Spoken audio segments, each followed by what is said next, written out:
Israeli হামলায় অন্তত 430 জন নিহত হয়েছে, জানালো ইরান। এদিকে আমি তো 4-5টা নোবেল পাওয়ার যোগ্য, বলছেন ট্রাম্প। জানাবো দক্ষিণ ইরানের নতুন হামলা শুরু করেছে ইসরায়েল। জানিয়ে দেব ইরানের পারমাণবিক বোমা তৈরির সক্ষমতা 2 বছর পিছিয়ে গেছে, বলছে ইসরায়েল। আরো থাকছে মধ্যপ্রাচ্যে সন্ত্রাস ছড়াচ্ছে ইসরায়েল, মুখ ফসকে বলেই ফেললেন মার্কিন দূত।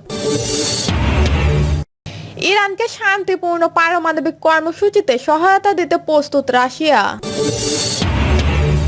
ইরানের কান ও জরুরি সহায়তার কেন্দ্রগুলোতে হামলা চালাচ্ছে ইসরায়েল। এবং সর্বশেষ জানাবো অবশেষে ইসরায়েলি হামলার নিন্দা জানালেন আরব নেতারা। শুনছিলেন সংবাদ শিরোনাম, এবারে বিস্তারিত। ইসরায়েলি হামলায় অন্তত 430 জন নিহত হয়েছে, জানালো ইরান। গত সপ্তাহে সংঘাতে শুরুর পর থেকে এখন পর্যন্ত ইসরায়েলের হামলায় ইরানে অন্তত 430 জন নিহত হয়েছে। শনিবার ইরানের স্বাস্থ্য মন্ত্রণালয়ের বরাত দিয়ে দেশটির সংবাদ মাধ্যম নৌর নিউজের এক প্রতিবেদনে এই তথ্য জানানো হয়েছে। এতে বলা হয়েছে, গত 13 জুন সংঘাতের শুরুর পর ইসরায়েলি বাহিনী হামলায় এখন পর্যন্ত 430 জন নিহত হয়েছে। এছাড়াও ইসরায়েলি হামলায় আহত হয়েছে আরো কমপক্ষে 3,500 মানুষ। ব্রিটিশ সংবাদ মাধ্যম বিবিসি বলেছে, ইসরায়েলের সঙ্গে সংঘাত শুরু হওয়ার পর কয়েকদিনের মধ্যে এইবার প্রথম ইরান সরকার আনুষ্ঠানিকভাবে হতাহতের হালনাগাদ পরিসংখ্যান প্রকাশ করলেন। এর আগে রোববার ইরানের স্বাস্থ্য মন্ত্রণালয় বলেছিল, ইসরায়েলি বাহিনীর হামলায় ইরানে অন্তত 224 জনের প্রাণহানি ঘটেছে। হিউম্যান রাইটস অ্যাক্টিভিস্ট নিউজ এজেন্সির প্রতিবেদনে ইরান ইসরায়েল হামলায় প্রাণহানির সংখ্যা 656 জন বলে জানানো হয়। এদিকে ইরানের অভিজাত ইসলামী রেভলিউশন গার্ড কের বরাত দিয়ে স্থানীয় সংবাদ মাধ্যমের খবরে বলা হয়েছে, শনিবার দেশটিতে খোরাম্মাবাদ শহরে ইসরায়েলের হামলায় অন্তত 500 জন নিহত হয়েছেন। নৌর নিউজ বলেছে, ইসরায়েলের হামলায় এখন পর্যন্ত ইরানে আকাশ প্রতিরক্ষা বাহিনীর 15 কর্মকর্তা ও সৈন্য নিহত হয়েছে। এদিকে আমি তো 4-5টা নোবেল পাওয়ার যোগ্য, বলছেন ট্রাম্প। যুক্তরাষ্ট্রের প্রেসিডেন্ট ডোনাল্ড ট্রাম্প বলেছেন, আমি 4-5টা নোবেল পাওয়ার যোগ্য, কিন্তু আমাকে দেওয়া হচ্ছে না কারণ আমি লিবারেল নই। সম্প্রতি এক বক্তব্যে এমটাই দাবি করেছেন মার্কিন প্রেসিডেন্ট ডোনাল্ড ট্রাম্প। ট্রাম্প বলেছেন, আমার মতো মানুষদের নোবেল দেয় না। এই মন্তব্যের কয়েকদিন আগে পাকিস্তান সরকার ট্রাম্পকে 2026 সালের নোবেল শান্তি পুরস্কারের জন্য মনোনীত করেছেন, কারণ তার মনে হয় ভারত পাকিস্তান সংকটে ট্রাম্প গুরুত্বপূর্ণ কূটনৈতিক ভূমিকা পালন করেছেন। সামাজিক যোগাযোগ মাধ্যম এক্স এর দেওয়া এক পোস্টে পাকিস্তান বলেছে, ট্রাম্প সাহেবের নেতৃত্বে ও হস্তান্তর না হলে ভারত পাকিস্তান যুদ্ধের দিকে চলে যেত। তবে ভারত সরকার এ বিষয়ে কিছু বলেননি, বরং আগে থেকেই জানিয়ে দিয়েছেন কাশ্মীর বা ভারত পাকিস্তান ইস্যুতে তারা কোনো তৃতীয় পক্ষের মধ্যস্থতা চায় না। ট্রাম্প এর আগে দাবি করেছিলেন, তিনি অনেক আন্তর্জাতিক শান্তি উদ্যোগে কাজ করেছেন, কিন্তু রাজনৈতিক কারণে তার অবদান স্বীকৃতি পায়নি। 2026 সালে নোবেলের শান্তি পুরস্কার কারা পাবেন তা নির্ধারণ করবে নোবেল কমিটি। এই কমিটি বিশ্বের নানা দেশ থেকে আসা মনোনয়ন যাচাই করে। দক্ষিণ ইরানে নতুন হামলা শুরু করল ইসরায়েল। ইরানের দক্ষিণ পশ্চিমাঞ্চলে একাধিক এলাকায় দেশটির সামরিক বাহিনীর স্থাপনা লক্ষ্য করে নতুন হামলা শুরু করেছে ইসরায়েলের সামরিক বাহিনী।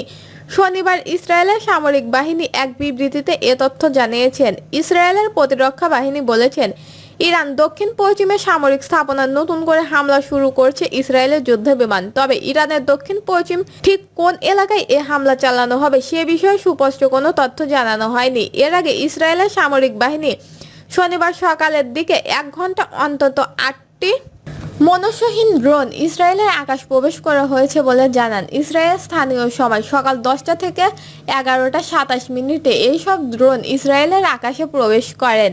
আইডিএফ বলেছেন, ইসরায়েলের দক্ষিণাঞ্চলে এলিয়ার থেকে সিরিয়া সীমান্ত লাগোয়া উত্তরাঞ্চল পর্যন্ত ইরানের ড্রোন শনাক্ত করা হয়েছে। এইসব ড্রোন ভূপাতিত করে ইসরায়েলের আকাশ প্রতিরক্ষা ব্যবস্থা কাজ করছে। ইসরায়েল বাহিনী ইরানের ছোড়া অন্তত 5টি ড্রোন প্রতিহত করেছে বলে জানিয়েছেন। এছাড়াও বাকি 3টি ড্রোনকে নজরদারি করা হচ্ছে বলেও জানিয়েছেন আইডিএফ। ইরানের পারমাণবিক বোমা তৈরির সক্ষমতা 2 বছর পিছিয়ে গেছে বলছে ইসরায়েল। ইরানের পারমাণবিক বোমা তৈরির সক্ষমতা 2 বছর পিছিয়ে গেছে এমন মন্তব্য করেছেন ইসরায়েলের পররাষ্ট্রমন্ত্রী। এমনকি ইরানে ইসরায়েলের যে হামলা চলেছে তা থামানোর কোনো পরিকল্পনা নেই বলেও মন্তব্য করেছেন তিনি। সংবাদ মাধ্যমটি বলেছেন, জার্মান পত্রিকা বিল্ডে প্রকাশিত এক প্রতিবেদনে জানানো হয়েছে ইসরায়েলের পররাষ্ট্রমন্ত্রী দাবি করেছেন ইরানের পারমাণবিক অস্ত্র তৈরির সম্ভাবনা অন্তত 2 থেকে 3 বছর পিছিয়ে দেওয়া হয়েছে।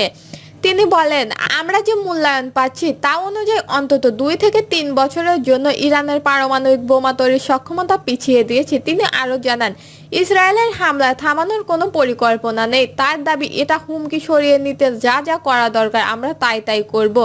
অন্যদিকে ইরান বারবার দাবি করে এসেছে যে তারা পারমাণবিক বোমা বানাতে চায় না। তেহরান দীর্ঘদিন ধরেই বলে আসছে তাদের পারমাণবিক কর্মসূচি সম্পূর্ণ শান্তিপূর্ণ ও বেসামরিক উদ্দেশ্যে পরিচালিত হচ্ছে। প্রসঙ্গ, ইসরায়েল গত 13 জুন থেকে ইরানের বিভিন্ন সামরিক পারমাণবিক স্থাপনায় বিমান হামলা চালিয়ে আসছে। এর পাল্টা জবাবে ইরান ব্যালিস্টিক ক্ষেপণাস্ত্র হামলা চালিয়েছে ইসরায়েলের বিভিন্ন শহরে। বিশেষজ্ঞরা মনে করেন ইসরায়েলের এমন দাবি ও ধারাবাহিকতা হামলায় আঞ্চলিক উত্তেজনা আরও বাড়তে পারে, বিশেষ করে যখন যুক্তরাষ্ট্রও বিষয়টি নিয়ে সক্রিয় ভূমিকা নিচ্ছে। মধ্যপ্রাচ্যে সন্ত্রাস ছড়াচ্ছে ইসরায়েল, মুখ ফসকে বলেই ফেললেন মার্কিন। ইরান ইসরায়েল চলমান সংঘাতের মধ্যে একটি বিস্ফোরক মন্তব্য করে আলোচনায় কেন্দ্রে এসেছে জাতিসংঘের মার্কিন দূত। শুক্রবার জাতিসংঘের নিরাপদ পরিষদে দেওয়া এক বক্তৃতায় অনিচ্ছাকৃতভাবেই তিনি বলে ফেললেন, মধ্যপ্রাচ্যে বিশৃঙ্খলতা, সন্ত্রাস এবং দুর্ভোগের জন্য দায়ী ইসরায়েল। খবর আল জাজিরার। তার এই মন্তব্য মুহূর্তে সম্মেলন কক্ষে চাঞ্চল্য সৃষ্টি করেন এবং উপস্থিত গণমাধ্যমকারীদের নজর কাড়ে। অবশ্যই তাৎক্ষণিকভাবে নিজের ভুল শুধরে তিনি বলেন, ইসরায়েল ইরান সংঘাতের জন্য অনেকেই দায়ী। তিনি বলেন, তেহরানের উচিত ছিল তার পারমাণবিক কর্মসূচি নিয়ন্ত্রণের জন্য একটি চুক্তি সম্মত করা। একই সঙ্গে তিনি ইরানের পারমাণবিক উচ্চাকাঙ্ক্ষার বিরুদ্ধে ইসরায়েলের পদক্ষেপ প্রতি যুক্তরাষ্ট্রকে সমর্থনের কথা পুনর্ব্যক্ত করেন। তবে তার এই মন্তব্যকে ঘিরে ইতিমধ্যে রাজনৈতিক মহলে শুরু হয়েছে তীব্র আলোচনা। অনেক বিশেষজ্ঞরাই মনে করেন এটি হয়তো মার্কিন প্রশাসনের ভেতরে গোপন মনোভাব একটি বহিঃপ্রকাশ। মধ্যপ্রাচ্যে বিভিন্ন জঙ্গি গোষ্ঠীর উত্থান ও আঞ্চলিক অস্থিরতাশীলতার জন্য দীর্ঘদিন ধরে ইসরায়েলের নীতিকে দায়ী করে আসছেন সমালোচকদের এক অংশ। এমন পরিস্থিতিতে একজন মার্কিন কূটনীতিকের মুখ থেকে বেরিয়ে আসা এমন কথা তাৎপর্যপূর্ণ মনে করেছেন আন্তর্জাতিক সম্পর্ক বিশেষজ্ঞরা। প্রসঙ্গ, গত 13 জুন থেকে ইসরায়েল ইরানের বিভিন্ন স্থান, বিশেষ করে সামরিক ও পারমাণবিক স্থাপনাগুলোকে লক্ষ্যবস্তু বানিয়ে বিমান হামলা চালাচ্ছে। জবাবে তেহরানও তেল আবিবের সহ ইসরায়েলের বিভিন্ন লক্ষ্যবস্তুকে ব্যালিস্টিক ক্ষেপণাস্ত্র ও ড্রোন হামলা চালানো শুরু করে। ইসরায়েলের সরকারি হিসাব মতে ইরানের হামলায় এখন পর্যন্ত 25 জন নিহত হয়েছেন এবং শতাধিক আহত হয়েছে। অন্যদিকে ইরানের গণমাধ্যম অনুসারে ইসরায়েলের হামলায় ইরানে এখন পর্যন্ত 639 জন নিহত হয়েছেন এবং 1300 জনেরও বেশি আহত হয়েছে। দর্শক, এই ছিল এখনকার সর্বশেষ নিউজটি ভালো লাগলে একটি লাইক দিন, কমেন্টে আপনার মতামত জানান এবং আমাদের পাশে থাকার জন্য বেল বাটনটি অন করে রাখুন। ধন্যবাদ।